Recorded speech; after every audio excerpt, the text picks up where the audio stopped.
Bonjour chers frères et sœurs, bonjour à tous. Bonjour à vous tous qui euh, êtes habitués à cet espace qui appartient à notre Seigneur Jésus-Christ et sur lequel je viens lorsqu'il me le permet, lorsqu'il me demande de venir parler, de venir transmettre un message, lorsqu'il m'inspire de venir dire quelque chose, alors je viens le faire ici. Je voudrais tout d'abord présenter mes sincères condoléances à tous ceux et à toutes celles qui sont éprouvés du côté de l'Allemagne et de bien d'autres pays qui sont touchés en ce moment. Comme tous ceux qui le savent, qui regardent les informations, nous voyons tous ces malheurs qui s'abattent dans différents pays.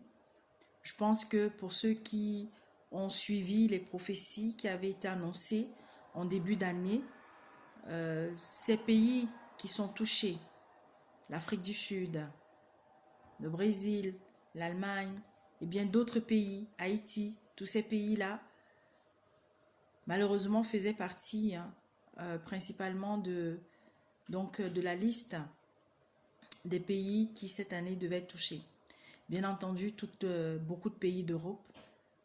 Alors, c'est vrai, nous sommes tristes. Vous savez, lorsque nous venons donner un message de la part du Seigneur, il y a une chose que nous devons savoir. Ce n'est pas Dieu qui tue. Tous ceux qui, à la suite de tous ces malheurs, s'en vont. Lorsque le Seigneur envoie un messager, c'est pour demander au peuple auquel il va s'adresser de faire attention, de changer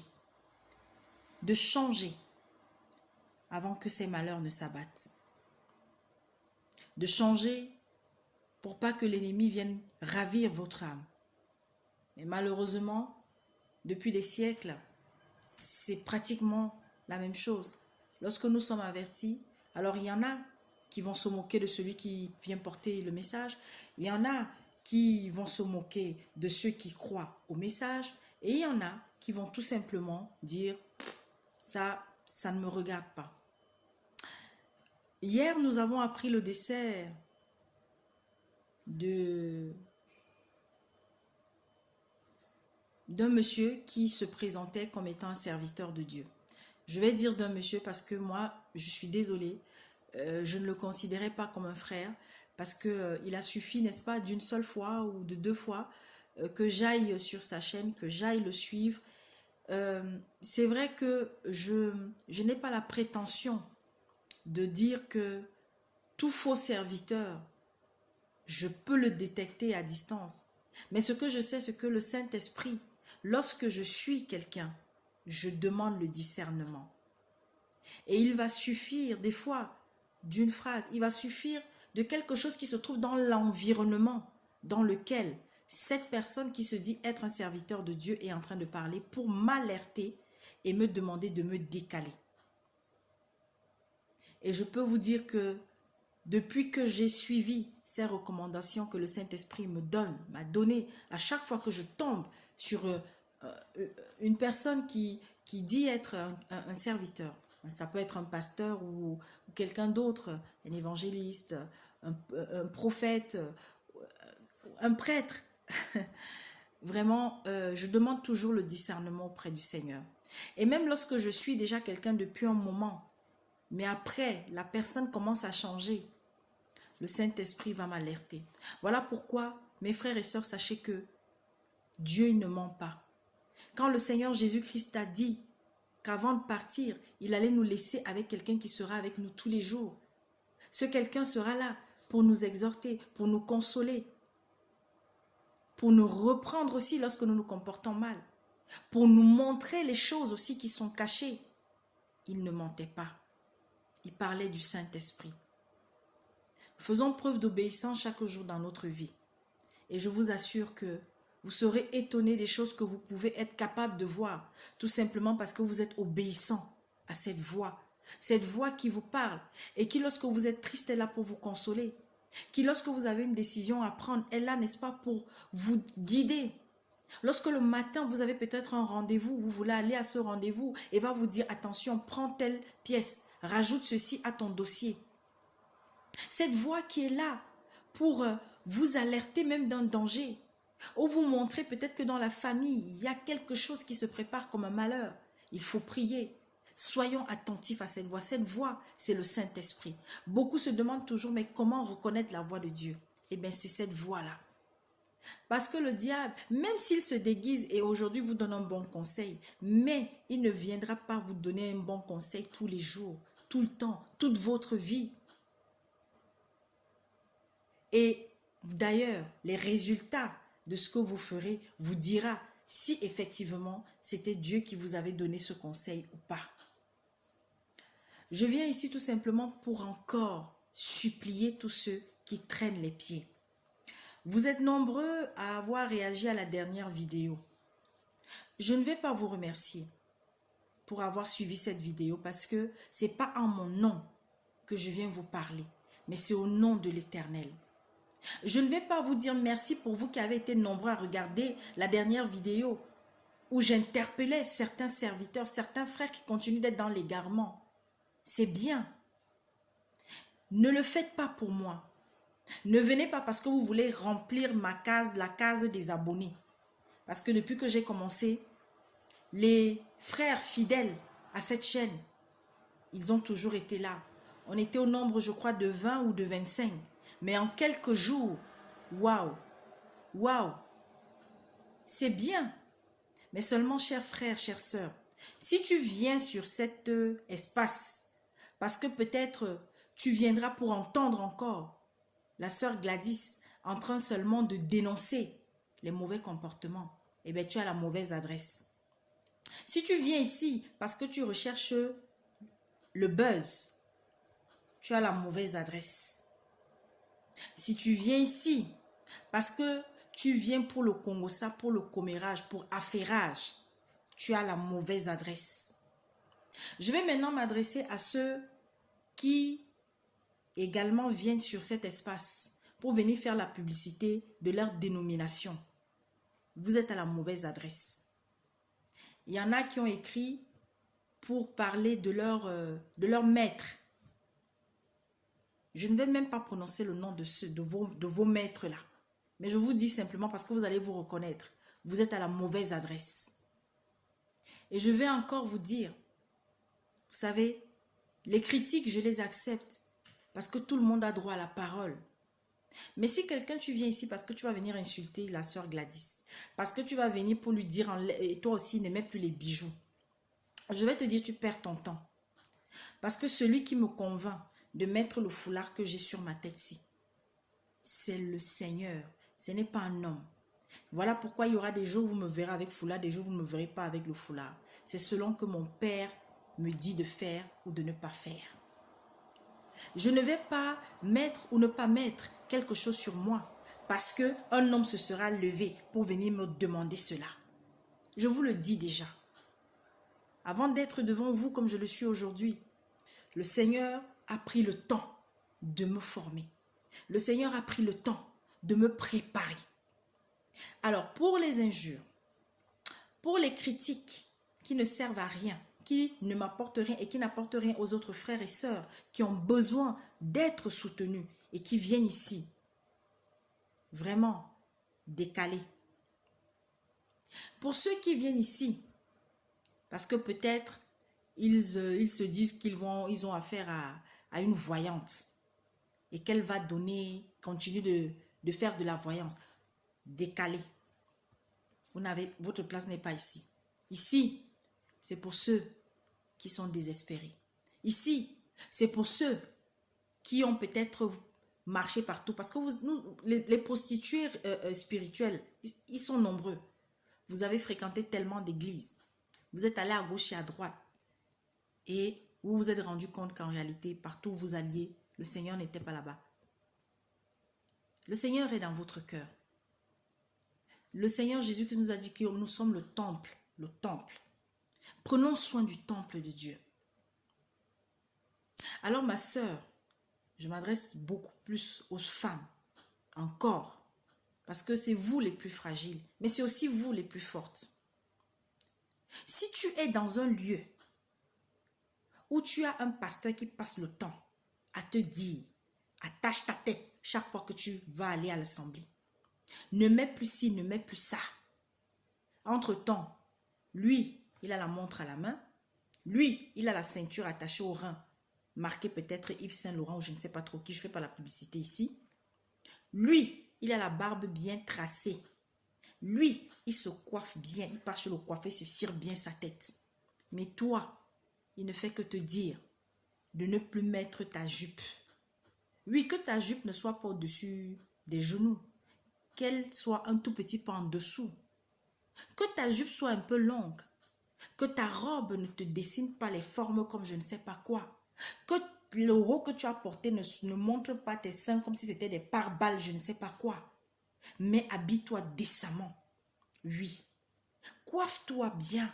Fais-toi belle pour ton Seigneur et non pour ton pasteur. Parce que nous avons beaucoup de nos frères qui sont des hypocrites. J'ai une vidéo en tout cas, le Seigneur m'a demandé d'interpeller nos frères. Nos frères qui passent le temps à détourner la parole. Qui viennent vous raconter qu'un homme peut avoir plusieurs femmes. Et qu'avant de prendre une femme, il faut goûter. Vous savez de qui je parle. Je ne vais même pas prononcer son nom. Mes frères et sœurs, il y a des choses que Dieu avait permis en un temps bien précis et donné à certains aînés dans la foi. Mais nous qui aujourd'hui avons reconnu Jésus-Christ, Jésus-Christ a payé le prix en allant à la croix pour toi et moi et t'a libéré du joug du passé. Respecte les 10 commandements. C'est d'actualité. Tout ce qu'il y a dans les 10 commandements. Mais ce qui a été ajouté, ce qui a été encore, je ne sais pas, maman, papa, pardon, ouvre les yeux. Jésus-Christ est venu te libérer de tes règles que tu as et qui par le passé, disait que quand tu as tes règles, ne sois pas à côté de ton homme. Ne prépare pas la nourriture parce que tu es impur. Ma soeur, c'est terminé ça. Sois soumise à ton mari. Ce n'est pas au pasteur ou au prêtre que tu dois être soumise. Respecte le pasteur, respecte le prêtre. Sois soumise à ton mari. Sois soumise à Jésus-Christ. Respecte le serviteur de Dieu. Ce n'est pas que, c'est quoi? Non, la femme ne doit pas manger ci, ne doit pas manger ça. La femme ne doit pas faire ci, ne doit pas faire ça.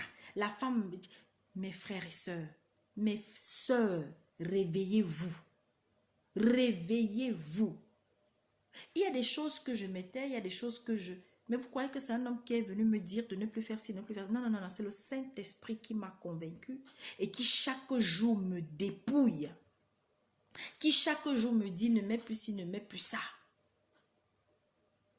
Le même frère là, le même pasteur là, qui vient te dire femme, mets seulement les hauts qui arrivent ici, les longues manches. Quand il fait chaud, eux ils ont les démembrés.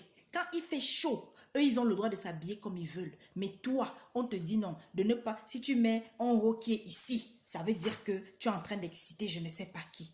Mes sœurs, réveillez-vous. Tout comme nos sœurs à qui on a menti depuis des siècles et qui se voilent de la tête aux pieds. Nos semblables. Mais les mêmes hommes-là qui viennent leur dire que la femme doit mettre le voile jusqu'ici, doit cacher son visage, ce sont eux qui mettent le pantalon digne. Ce sont eux qui mettent les derniers Dolce Gabbana, les derniers Adidas de tennis et de pantalon et de ci et de ça. La femme depuis des siècles, toujours en train d'être aplatie, aplatie, aplatie. Tes cheveux sont ta gloire, comme je l'ai dit dans l'ancienne vidéo.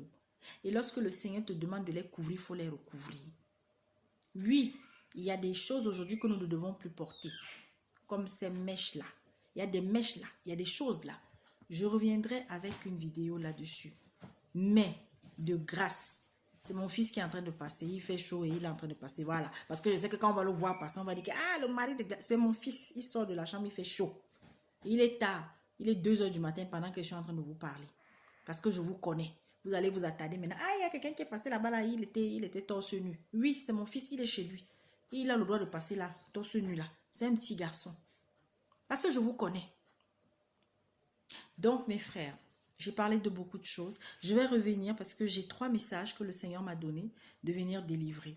Alors, cette vidéo, c'était juste pour nous dire, chères sœurs, chers frères, respectons l'évangile que le Seigneur a apporté. Le Seigneur a dit, nous ne devons rien ajouter, nous ne devons rien enlever. Arrêtez, arrêtez de continuer d'écraser les femmes comme vous le faites dans beaucoup d'assemblées. Aujourd'hui, non, hier, on a annoncé le décès d'un certain Tchala. Vous étiez nombreuses, non? Le Seigneur a dit quoi en début de cette année? J'ai porté ce message. Beaucoup vont tomber comme les mangues pourries. Que ce soit dans le cadre politique, que ce soit dans le cadre religieux. Beaucoup cette année. En début d'année, allez chercher la vidéo. Je l'ai annoncé. Au nom de mon Père. Continuez d'être aveugle. Continuez de vous laisser tromper et mentir. Continuez d'aller payer vos dîmes. Parce que vous allez être très riche. Dieu va vous bénir. Continuez, mes frères. Continuez. Hein? Que quand vous finissez de vendre au marché, l'argent qui sort de là, au lieu d'aller nourrir vos enfants avec, venez porter tout ça dans l'église. Continuez d'enrichir ces bandits qui sont dans les églises et qui se font passer pour des serviteurs, qui achètent les grosses voitures, qui construisent de ces gros bâtiments avec votre argent. Continuez. Vous-même, vous aurez des comptes à rendre à Dieu. Parce qu'on ne fait que venir vous parler, vous ne comprenez pas. On ne fait que vous parler, vous ne comprenez pas. Moi, j'ai vu la manifestation des bénédictions de Dieu. Et je la vois tous les jours dans ma vie. Je m'avais donné l'argent à un pasteur. Je vais dans une église donner une dîme. Non. Des offrandes, oui. Oui.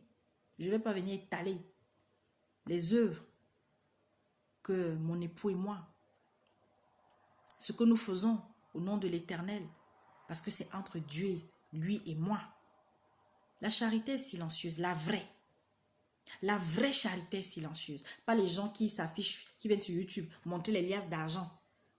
On fait venir une pauvre maman, une pauvre femme, pour venir montrer qu'on l'aide. La vraie charité est silencieuse. Quand on aide quelqu'un, on n'a pas besoin de venir faire la publicité. C'est la personne qu'on a aidée peut-être qui va faire sa part de témoignage. Là, c'est autre chose. Nous avons vu le Seigneur Jésus-Christ dire à certains, va, ta foi t'a sauvé, mais ne le dis à personne.